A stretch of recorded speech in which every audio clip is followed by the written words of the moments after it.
Okay, I will give you the floor now, Noni. Thank you. Thank you. And the next, I'd like to introduce my coordinator for this webinar, Dr. Ibo Sado.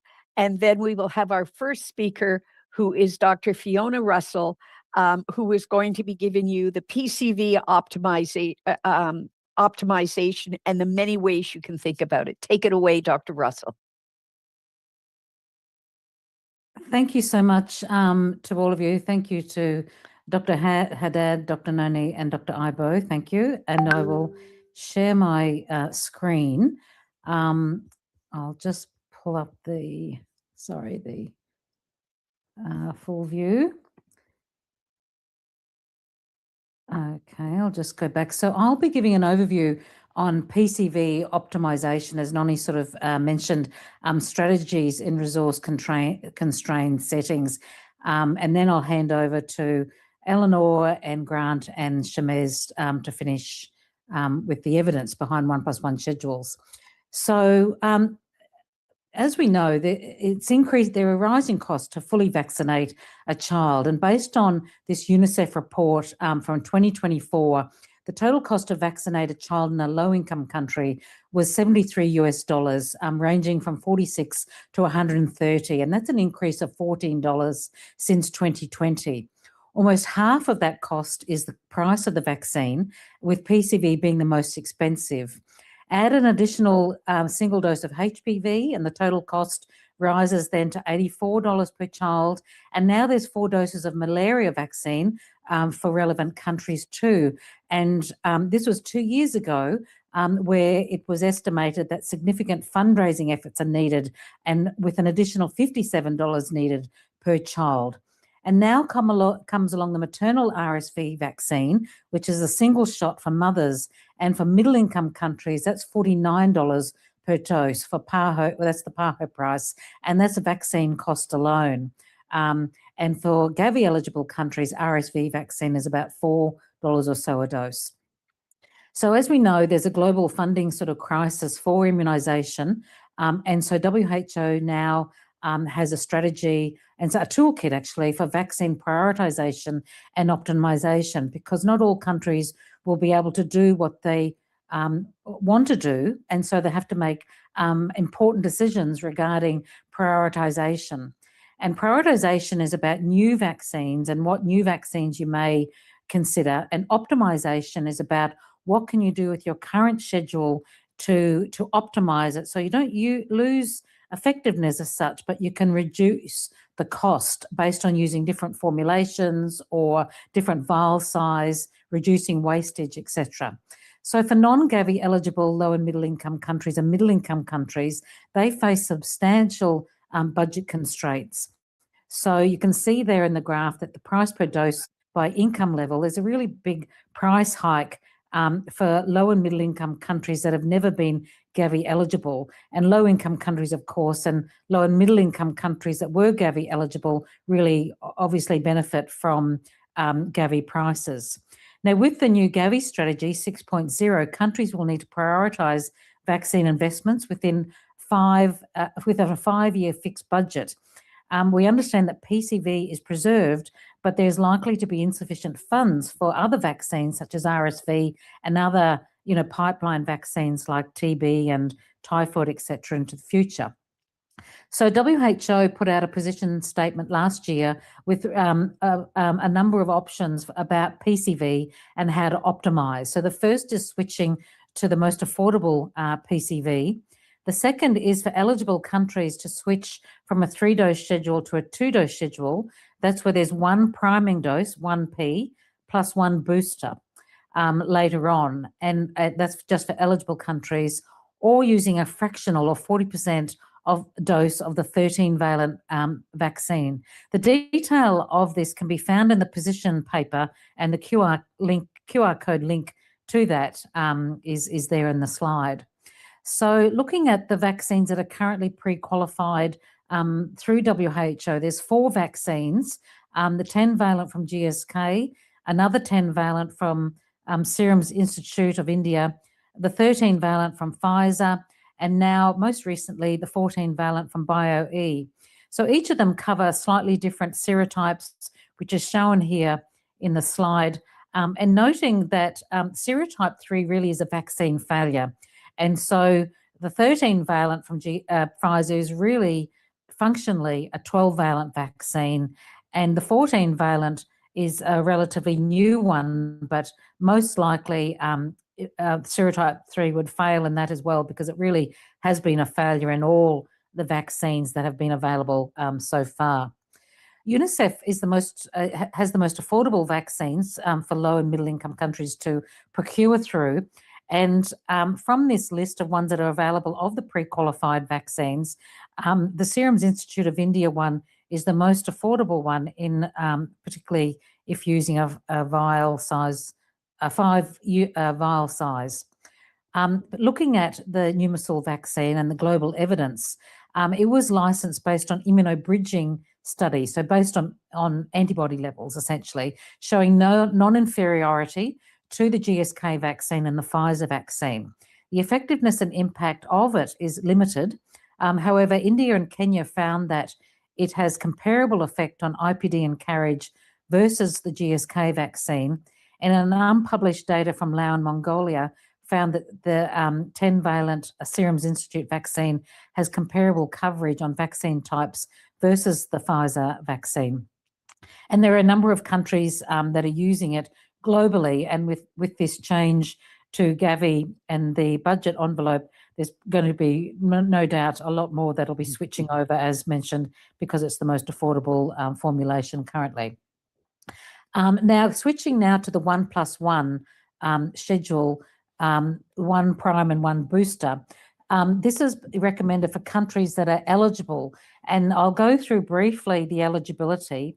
And eligibility is based on program maturity, so that countries show that they've received more than 80% coverage of PCV over the last 5 years.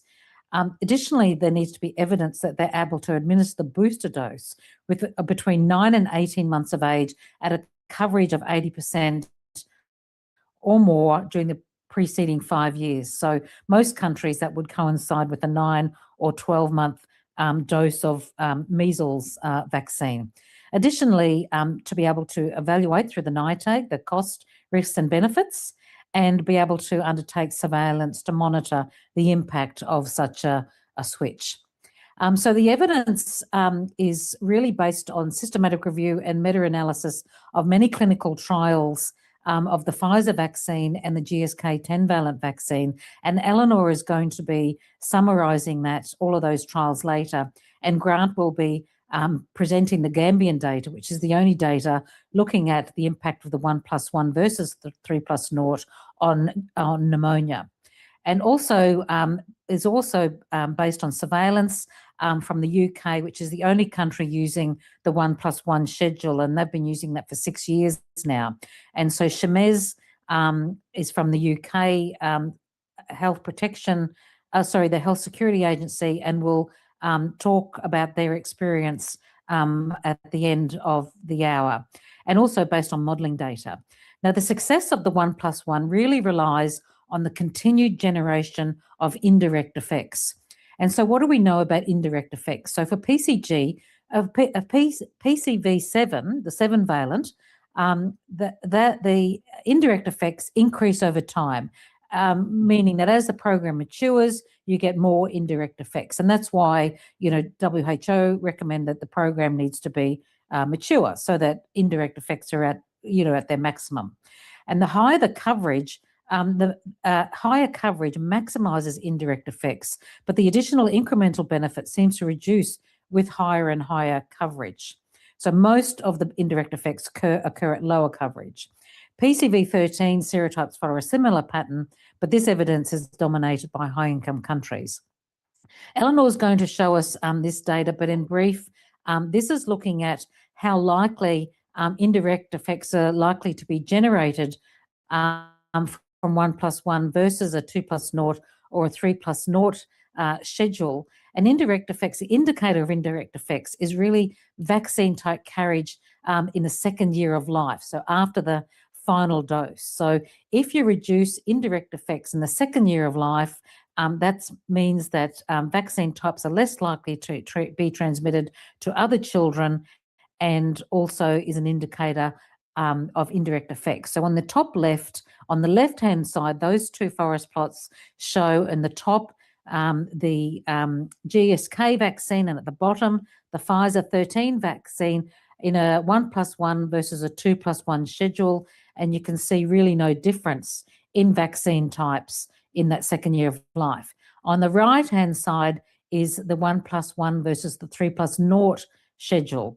And again, on the top right is for the 10-valent vaccine, and the bottom right is the 13-valent vaccine, showing no significant difference between schedules, indicating that they'll generate the same amount of indirect effects.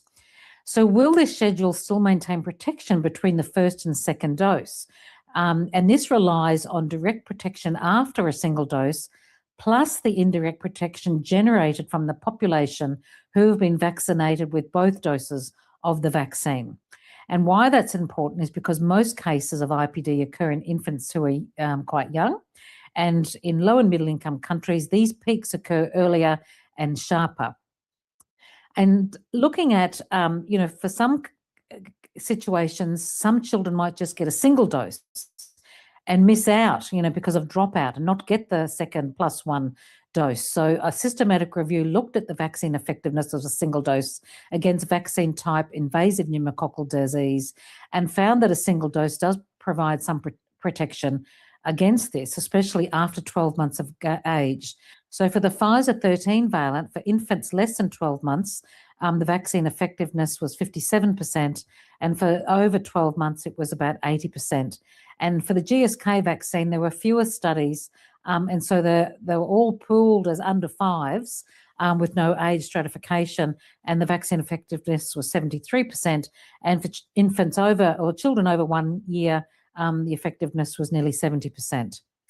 And then coming to the UK data that Shamez is going to present in more detail, looking at infants aged between 4 and 12 months of age, so meaning between their first and second dose, between the switch of 2+0 to a 1+1, there was no significant difference in vaccine type IPD in the few years following that switch to a 2-dose program. Now, the second question really is, does a 1+1 provide indirect effects for infants too young to be vaccinated? And so again, from the UK data, there was no increase in invasive disease incidence in infants too young, less than 4 months, so those too young to be vaccinated after the switch was made from a 2+1 to a 1+1. Now, if this schedule is adopted by a NITAG, then it's important that surveillance and monitoring occurs, and through serotype surveillance, through IPD or carriage surveys. It's very important to maintain the booster coverage more than 80% and to monitor equity at subnational level. So when we talk about coverage, we not only talk about the national coverage, but also really important to look at subnational coverage as well, because there may be pockets of lower coverage areas and children more vulnerable in those areas. That's important to make sure that coverage reaches that. If there is issues regarding surveillance and vaccine types increasing, there are options to restore population immunity, such as doing a multi-age cohort campaign, reversion to a 3-dose schedule, or targeted coverage improvement where those pockets of lower coverage are occurring. So an example, Fiji is the second country now to change to a 1+1 schedule. So they just changed recently, and they've been optimizing for a number of years, their PCV program. So they introduced the 10-valent GSK 14 years ago using a 3+0 schedule. They changed to Pneumococcal in 2019 with substantial budget savings, and recently switched to a 1+1. And this is after they collated all their data and looked at whether they were eligible or not through their NITAG. And they found that their third dose of PCV and MMR, which is when the second dose would be given, the coverage in the last 5 years was greater than 90%. Their vaccine serotypes in under 5s, there were sustained low rates in carriage of less than 3%, and in IPD in under 5s. vaccine types.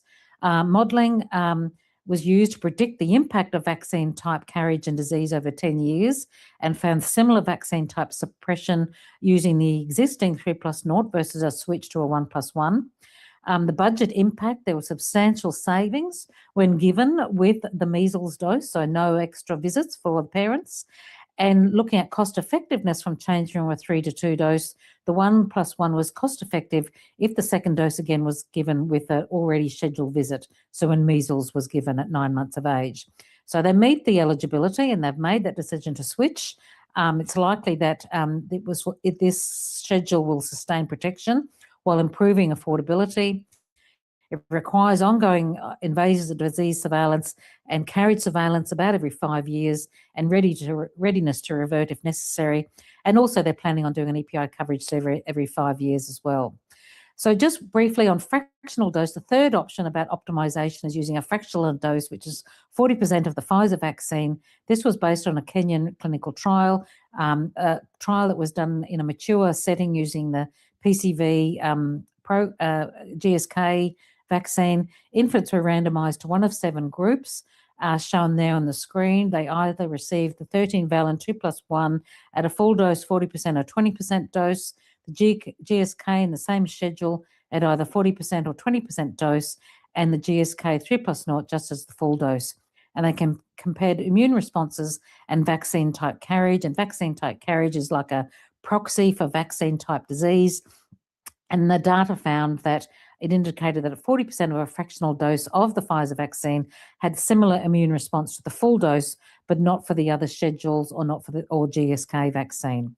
So in summary, where there's budget constraints, consider changing to a more affordable PCV. For eligible settings, change the schedule.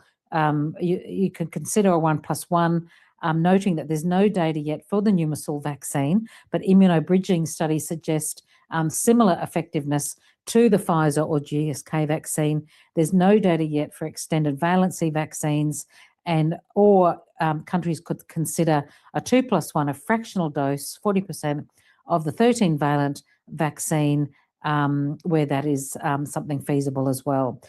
Very important to maintain coverage and monitor serotypes, and noting that these savings with reducing to 2-dose schedule could be used to improve coverage, improve surveillance, or add new vaccines such as the maternal RSV. And that addition may be, a single dose of maternal RSV plus 2 doses of PCV may be, one of the most impactful way of childhood pneumonia and controlling childhood pneumonia. So I'll stop there, and now I'll hand over to Grant, who's going to talk about the clinical trial in the Gambia. Thanks, Grant. Thank you very much, Fiona. I'll share my screen.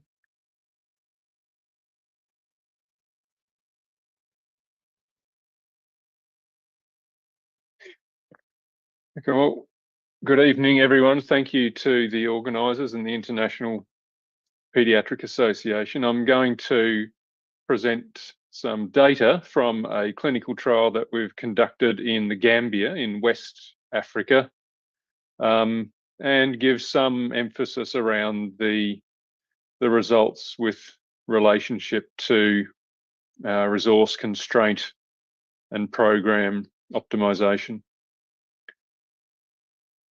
So the rationale for our study of a reduced dose schedule was that reducing cost by having 2 doses rather than 3 doses can assist in program sustainability and affordability and acceptability. And this is on a background where we know that Gavi expenditure on PCV is very substantial. And at the national level, we know that Gavi eligible countries pay a co-payment for each dose of PCV. And then as countries become greater in their economic capacity, they may transition from Gavi subsidised vaccine to pay instead of 15 or 20 cents per dose, up to $2 or $2.90 per dose. The situation is even more challenging in middle-income countries where purchasing on the open market is often very challenging. And just an example of how this might be considered in a certain country, such as Ghana, before transition from Gavi support, around $200,000 per year were needed to purchase PCV for the country. And Ghana is in a process of transition from Gavi support.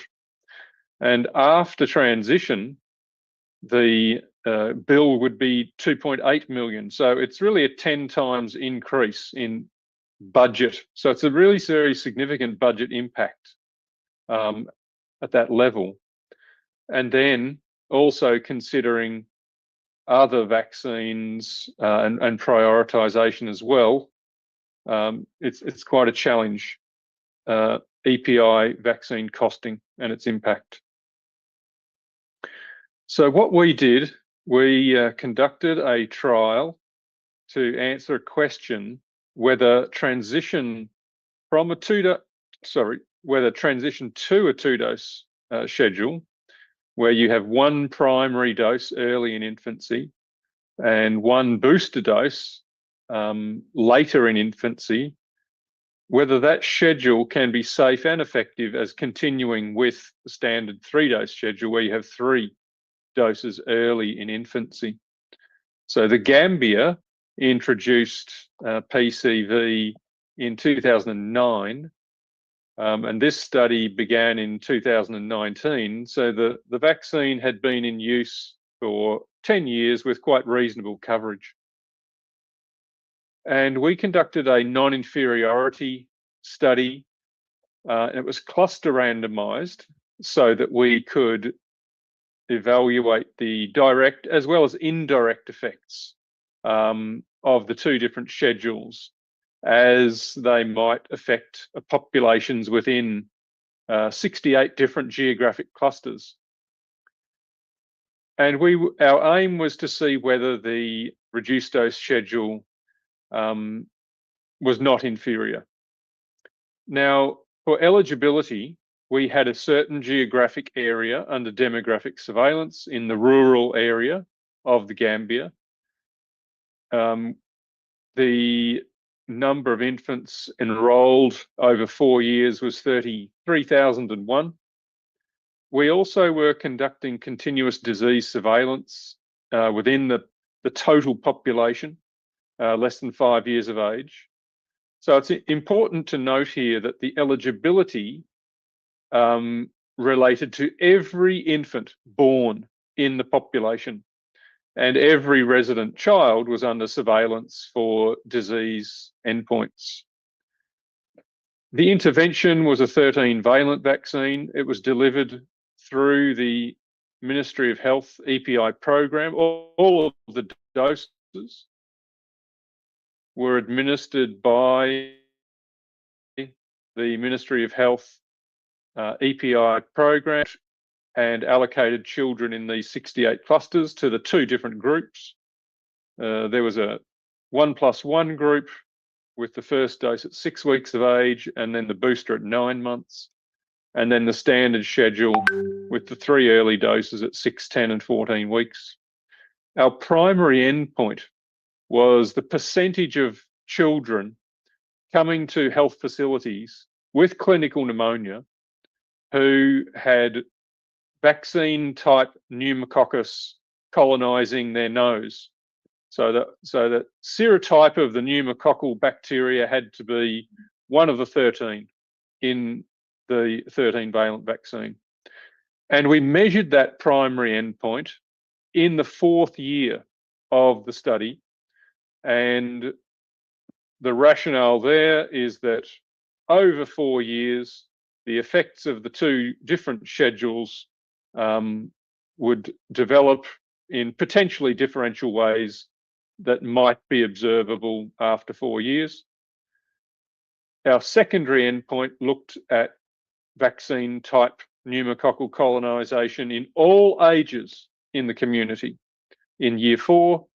And we also looked at the incidence of radiological pneumonia in children less than 5 years of age. And this is WHO defined radiological pneumonia, where you have a very large consolidation on the chest X-ray. And here's our study area outlined in the 2 different colours of black and green. We had 11 health facilities. There's around 300,000 people living in this geographic area. And we had the 68 clusters where groups of villages were assigned because of their geographic location, and there was one immunisation point within each of the 68 clusters. So here's our baseline characteristics of the individuals who were enrolled in the study. This is the infants who were enrolled to receive the interventions. And if we look at the proportions in the 2 groups with regards to sex or age at enrolment, the mother's age, number of household members, the age when PCV was given, the age when measles was given, that's at 9 months of age, they're all quite similar. There is some difference in the total numbers you can see in the 2 rows, and there are reasons that we can discuss for that, but they do not relate to a systematic difference in baseline characteristics. So here's our primary endpoint, and the way to interpret these data, I'll just draw your attention to the non-inferiority margin here, and this is where we've got a ratio of the vaccine types in the alternative schedule 1+1 group compared to the standard schedule 3+0 group, and you've got a ratio of the percentage in those 2 groups. And if the ratio is less than 1.32, and that is defined as the upper limit of the confidence interval, we would conclude non-inferiority.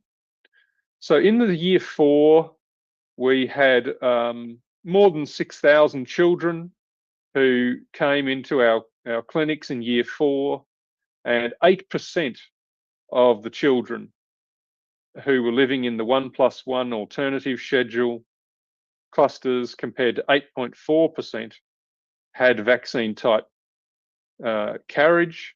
And you can see that the upper limit of this confidence interval is less than the 1.32, indicating non-inferiority. And you can see 8.0 is very similar to 8.4. And then we were also interested whether there was a difference in the period before the booster dose is given compared to after the booster dose is given. And particularly of interest here is whether there would be a difference in the direct effect before the 9 months of age time point. And we can see here at 4 to 9 months of age, vaccine type carriage in the children with clinical pneumonia in year 4 was 8.8% and 8.1% in the 2 groups, quite similar. And then after the booster dose is given, from 10 months to 23 months of age, 7.4% to 8.9%, quite similar. So we didn't see any obvious differences in this age stratified analysis. And then when we looked at all ages in the community, we saw around 4,000 individuals were enrolled in our survey in year 4, and carriage of the vaccine type Pneumococcus bacteria in those individuals was 11%, in the alternative 1+1 schedule clusters, and 11.3% in the standard schedule 3+0 clusters. And you can see the upper limit of this confidence interval is 1.26, which is less than the 1.32. And again, we conclude non-inferiority. Now, very importantly, we considered the disease endpoint of radiological pneumonia incidence. And here we were looking specifically at the infants who were enrolled to receive one or the other schedule from the first year up until the 4th year of our trial. And we saw well over 400 events of radiological pneumonia in the two groups. And you can see that the incidence is 0.014, which really means 1.4% of the children in the alternative 1.1+1 schedule group developed radiological pneumonia compared to 1.3%. And again, that's very similar. If we limit this in an age stratified analysis prior to 9 months of age, where we're looking for breakthrough cases because of these infants only having 1 dose compared to these infants having 3 doses before the booster dose, we see the radiological pneumonia was very similar in incidence, again in the two groups. Then after the booster dose, very similar again. So there was no indication there of a difference, very similar incidence of radiological pneumonia. So in conclusion, we enrolled a large number of infants in 68 clusters. We administered the 2 different schedules over 4 years to every resident infant. The coverage of the schedules was around 90% for a completed 1+1 schedule and around 90% for a completed 3+0 schedule. In the 4 years of surveillance, we were observing just over 50,000 children for those or aged less than 5. And in terms of the vaccine type pneumococcal carriage in children with clinical pneumonia, and also in our community survey, the 1+1 schedule was non-inferior to the 3+0 schedule in year 4. There was very little difference in radiological pneumonia incidence in the 2 groups of infants who were enrolled to receive one or the other schedule. And this is the first study from Africa, which is specifically looking at 1+1 versus 3+0. And this is quite a high transmission setting where pneumococcus carriage is very common. And because the 1+1 schedule is dependent on herd effects or indirect effects, if it was going to fail, this is the type of setting where it would fail because of very high transmission. But we did not observe that. So highlighting just a couple points that Fiona has already made with regards to the WHO position paper, which was revised based on the data that are being presented in this session. Countries can consider a transition if they have a mature high coverage program, and given the other considerations that Fiona has already outlined. And then just a couple thoughts with regards optimization when you have budget pressure. We want to control pneumonia. It's a common cause of child mortality and illness. And there are a number of components of child pneumonia control. And so these things should be considered with regards their expenditure, efficiency of delivery, the actual product which is being used in terms of PCV coverage, antibiotic availability, nutrition, breastfeeding, these other components should be considered, stepping back from the situation to consider how to be more efficient and more effective. And then EPI programs will have to review their plan over the next 5 years based on new information about Gavi support. They can consider a 1+1 schedule if the setting is feasible. It may be, if it is feasible, that considering this RSV maternal immunisation, which is likely to prevent pneumonia in the first 6 months of life, could be considered. But also other antigens need to be considered and prioritised across the 5-year planning period. So EPI programs really need to step back and have a careful consideration of their priorities.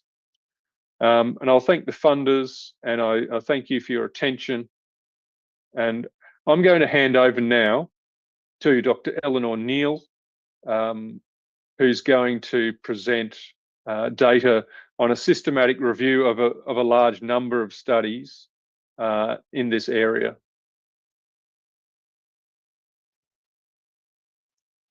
Thanks very much, Grant, and I'll just share my screen. So a very good morning, afternoon and evening, and thanks so much for having me, and thanks to the organisers for inviting me. So we have heard from Fiona that PCV programs have substantially reduced disease, but that cost and delivery remain a burden. And we've also heard that optimising schedules is about maintaining control while improving efficiency, affordability, and supporting long-term sustainability with savings that could be reinvested.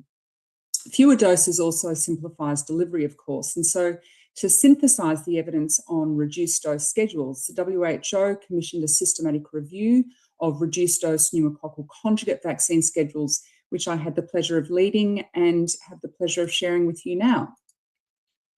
So we systematically reviewed the evidence to assess whether one primary dose plus a booster schedule provides comparable protection to standard pneumococcal conjugate vaccine schedules in children under 5 years of age. And we looked at a situation where the first dose had been given before 6 months of age and the final dose had been given between 6 and 18 months. We screened about 3,000 records and ended up including 16 articles comparing PCV10 and PCV13, 1+1 with either no vaccine, a 2+1 schedule, 3+0 or 3+1 schedule. The outcomes that we examined included invasive pneumococcal disease, so IPD, pneumonia, carriage, and immunogenicity. For clinical outcomes, so IPD and pneumonia, we had one data source each, IPD from the UK surveillance report and radiological pneumonia from the Gambia. So Grant has just covered those results from the Gambia, and Professor Shamez-Ladani will be covering the IPD from the UK. So I won't cover those. Instead, I will focus on results that relate to the post-primary and post-final dose vaccine type carriage and immunogenicity results, comparing 1+1 with 3-dose schedules. And just to note that the full report can be found on the WHO website, and I think also via the Global NITAG Network website. Data contributing to the systematic review and meta-analysis came from a surveillance study, cluster randomised trials, and individually randomised trials that have been run in Europe, Africa, North America, and Asia, representing 2 high-income countries, 4 middle-income countries, and 1 low-income country. And Fiona touched on this. Just to reiterate, of course, pneumococcal disease begins with nasopharyngeal carriage, which is the reservoir for transmission. And PCV reduces carriage of those common disease-causing serotypes, limiting that spread and driving herd protection. And because carriage is common and easier to measure than disease, vaccine-type carriage can be used as an endpoint in trials and serves as a proxy for vaccine impact on transmission and subsequent disease. So for vaccine type carriage within 1 month after the primary dose or primary series, comparing one primary dose with 0, 2 or 3 primary doses of the same vaccine, we drew on data from individually and cluster randomised trials of PCV13 and PCV10. For PCV13, carriage was no different with 1 primary dose compared with 0. But for PCV10, carriage was lower with 1 dose compared with 0 doses. And then for both vaccines, carriage with 1 primary dose was similar to 2 and to 3 primary doses. Looking at immunogenicity after the primary series, again within 1 month of administration, the outcome assessed was the proportion of children achieving the serotype-specific IgG of 0.35 micrograms or more per mil. We use that because that's the WHO licensure threshold and standard benchmark for pneumococcal conjugate vaccine evaluation. So unfortunately, there were no data comparing 1 and 0 doses, but based on individually randomised trials from Canada, India, South Africa and the UK, 2 and 3 doses of both PCV10 and PCV13 produced higher proportions of children reaching that threshold across all serotypes, except, of course, for serotype 3, which Fiona mentioned earlier with PCV13, where results were similar between 1 and 2 or 1 and 3 primary doses.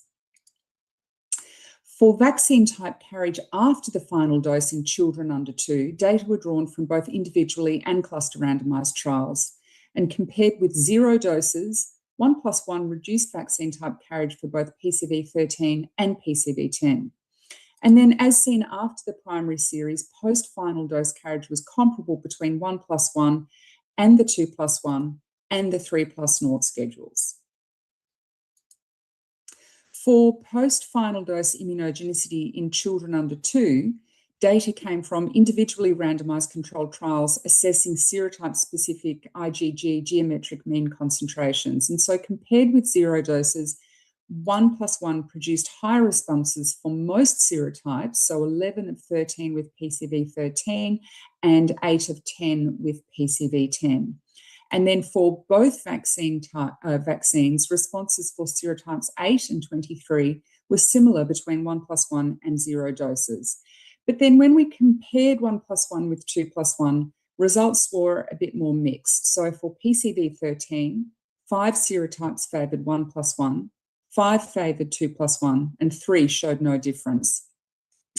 And then with PCV10, 1+1 was higher for serotype 4, 2+1 was higher for serotype 6b and 18c, and there was no difference for the remaining 7 serotypes. And then comparing 1+1 with 3+0, 1+1 showed consistently higher IgG responses across all serotypes for both PCV13 and for PCV10.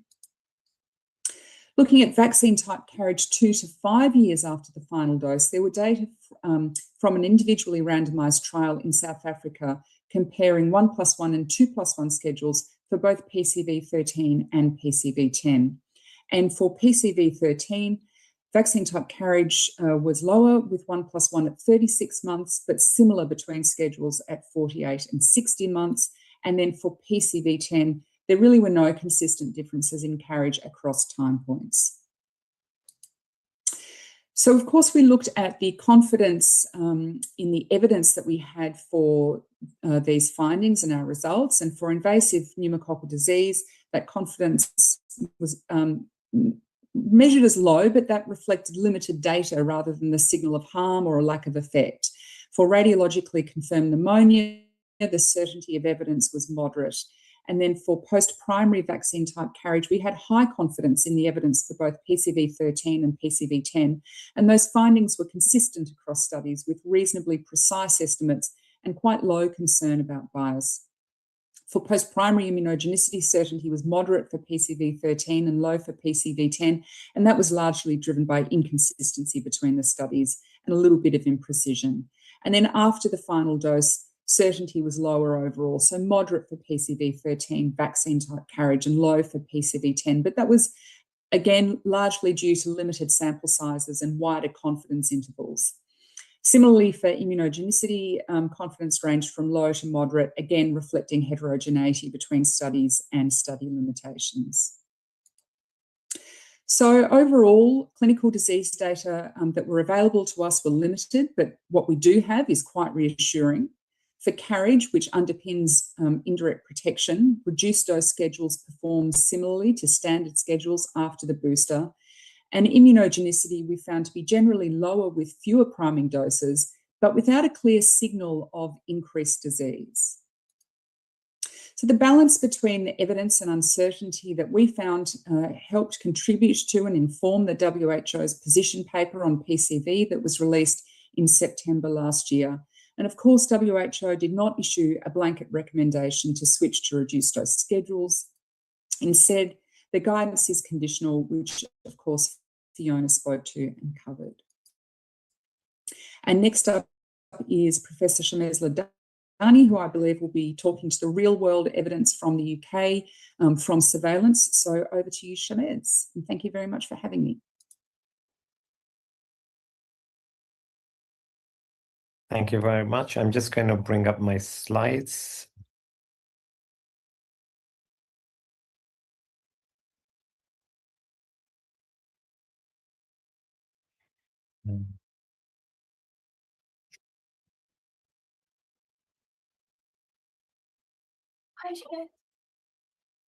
Can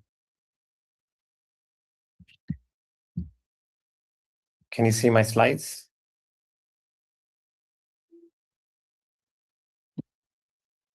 Yes. Can you see? Okay, thank you. Okay, so just as a background, the reason I put this slide up, as you know, with pneumococcal disease, the clinical characteristics are ranging from severe meningitis to bacteremia and pneumonia, but it is also a major cause of non-invasive infections such as sinusitis, otitis media, and pneumonia. Generally, we tend to concentrate our surveillance on invasive disease because it is easier to confirm the diagnosis and monitor serotype distribution. So all the data I'm going to present you related to invasive pneumococcal disease in the UK. The UK is a little bit different to many other countries. We had the polysaccharide vaccine implemented for risk groups in 1992 and was used in the elderly program from 2003. PCV7 was licensed as a 3+1 schedule in 2000, but the UK only implemented the vaccine in 2006 after demonstrating that a 2+1 schedule provided the same immunogenicity as a 3+1 schedule. And this was important because of the health economics of a relatively expensive vaccine. In 2010, we just replaced PCV13 with PCV7 without any catch-up or change in schedules. And then in 2020, we implemented the 1+1 program that I will tell you about. So when we analyze our incidence at a national level, this is for the whole of England, we present our data based on the case numbers due to vaccine serotypes and non-vaccine serotypes and overall. So in this graph, you will see that after implementation of PCV7 in children under 2 years of age, there was a very large and sustained reduction in PCV7 type IPD from 2005 and 6. At the same time, there's a small increase in the non-vaccine serotypes, which is a red line over here. But overall IPD incidence was 56% lower compared to the pre-vaccine periods. With PCV7, if you look at all the other age groups, you see similar trends. So older children and adults also benefited from the indirect protection offered by the program. If you look at the 65-year-olds, it took a bit longer, but you will see that the green line went all the way down because we no longer had PCV7 serotypes circulating. But there was a bigger increase in non-vaccine serotypes as demonstrated by the red line. So the overall impact in adults and especially in older adults was not as great as that in children. And that's because of serotype replacement disease. These data show the same thing for PCV13, where we see big reductions in PCV13 disease in children, a little bit of replacement disease, but overall huge net benefit. In adults and older adults, the effect takes longer to get there, and you get more replacement disease, so the net benefit is lower compared to children. So after PCV13 was implemented in 2010, we got this huge reduction in PCV13 serotypes. But what you will see is that red line going up very fast after 2014-15. And essentially, we got maximum benefit from the PCV13 program within 4 years. And after that, the case numbers went up mostly in adults and the older adults, such that by 2017-18, we had virtually no difference in disease incidence compared to the pre-PCV7 period because of all the replacement disease. But if you look at serotype diseases caused by the PCV7 serotypes and PCV13 serotypes, you will see that they were very low and they were stable since 2013-14. And really, it is this period of stable disease that made us question as to whether we do need all 3 doses for maintaining a stable herd immunity environment. In the UK, and we did multiple studies that are summarized in this review article that was published in 2020, if I'm not mistaken, basically summarizing the epidemiology, the immunogenicity studies comparing 2+1 with 1+1, carriage studies, vaccine effectiveness estimates, and modeling studies, all combining together in a package to try and demonstrate that a 1+1 program may be sufficient to maintain population protection for the serotypes after the disease was controlled through a period of stable vaccine program. So our first children really became eligible for the 1+1 program in January 2020, which is clearly a very bad time to become eligible because the COVID pandemic started in March when the first kids would have received their vaccines. And we had a huge period where there was virtually no disease activity, nothing to do with the vaccine itself, but all to do with the pandemic restrictions that were in place at the time. So we had 2 years with very little disease activity, especially in adults and older adults. But as we came out of the pandemic, you will see that the case numbers started increasing and coming back to the pre-pandemic year by April 2023. So in order to assess the impact of the 1+1 program compared to the 2+1 program, what we did is we had to use the pre-vaccine period of 3 years and looking at disease in the 3rd year cohort and compare the same with 1 year cohort of the post 1+1 program. So we had 3 birth cohorts who had received 2+1 that were comparable to 1 birth cohort who received 1+1 when disease activities in 2022 and 2023 had returned to pre-pandemic years.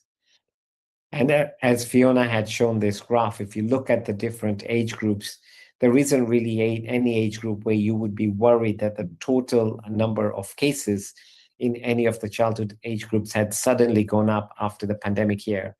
The smallest bar in the middle of each graph is the pandemic year, and it basically divides the 2+1 before with the 1+1 after. So it's quite easy to see when we implemented the 1+1, and it's very difficult to find any difference between the 2 schedules. If you look at adults as well, there isn't any age group where you'd be worried that case numbers have suddenly increased after the pandemic compared to the pre-pandemic rates. If you look at specific PCV13 serotypes by the age groups, again, just the PCV13 serotypes in the first 3 years of the program, really, the numbers are very, very small with no evidence of any increase. The main circulating serotypes at the time were 3, 19A, and 19F. And these were circulating even before the 1+1 program. They just are just not possible to be eliminated with the PCV13 that we have at the moment. But the under 4-month-olds were only protected by herd immunity because they had no vaccines at all, and they do not seem to have had any increased cases. The 7 to 12-month-olds are the ones who received only 1 dose of the vaccine. And again, there are no real concerns that there was any change in their risk of disease after the 1+1 program. And then the 1 to 2-year-olds had protected the 1+1 schedule compared to the 2+1 schedule, and they look similar as well.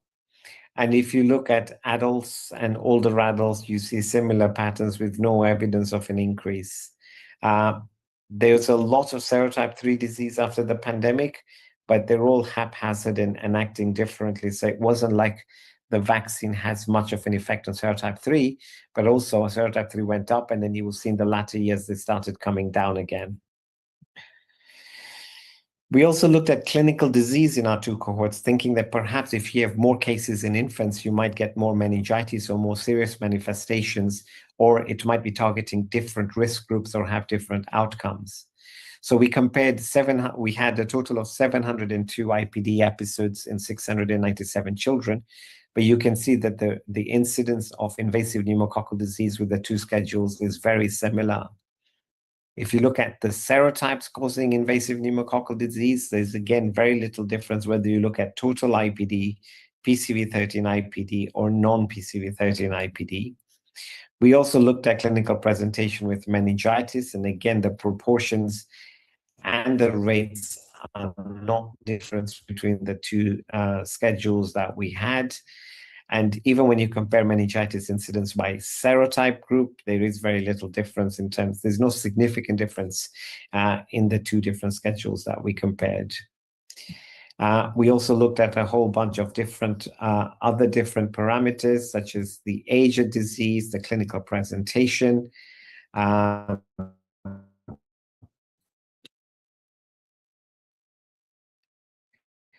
the comorbidity status, the different comorbidities between the 2 rates, and none of them were statistically significant at all.